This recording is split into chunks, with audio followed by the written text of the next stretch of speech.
Trump administration is deploying 2,500 Marines to Iran.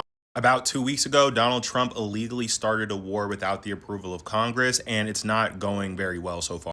Conservatives in America have wanted to start a war with Iran for many, many years, but the reason why we haven't done it so far is because Iran is very naturally fortified. It has lots of high mountains that would make it hard to invade, and more importantly, they control a very important waterway called the Strait of Hormuz. Strait of Hormuz is basically a waterway where 20% of the Earth's oil is transported, right? So by them cutting it off or deciding who comes and who goes, they are effectively cutting off power from about a fifth of the world.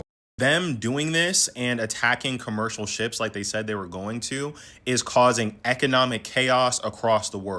Yes, Americans are starting to be affected, but that's going to take a little bit longer because America actually has some oil reserves. But more importantly, other countries that are allied to the United States are also seeing their gas prices shoot up, right?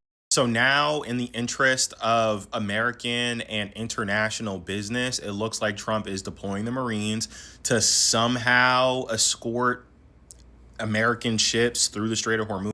And look, I don't want to seem like a fool later on. Like, the American military is very powerful. These people work really hard, right? They have the big guns, but it doesn't look like they're going to be able to open the Strait of Hormuz unless they invade the coastline of Iran. If they did that, that would mean that there are boots on the ground. In other words, there are soldiers on the ground in Iran who have a much higher likelihood of losing their lives in the conflict. So this can go either one of three ways. The least likely scenario is that the Marines come and they're able to open the Strait of Hormuz without ever having to leave the water whatsoever. Again, pretty unlikely. The Iranians prepared for this. The United States did.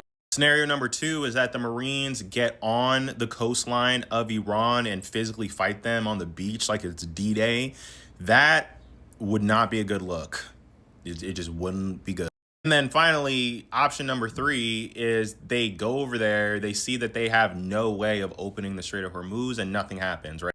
Either way, now is the best time, if you're in the military, to quit. Just quit, bro. I keep seeing a bunch of people saying like, oh, like it's in my contract that I can't quit. It's in your contract that you have to follow the law. Like, this whole war is illegal. Anybody that does anything for this war is breaking a US law. And I know it might not seem that way because Congress isn't enforcing the law, but down the line, somebody might. Somebody might, right? And at the very least, why would you want to participate in this? Like, we literally bombed a kid's school.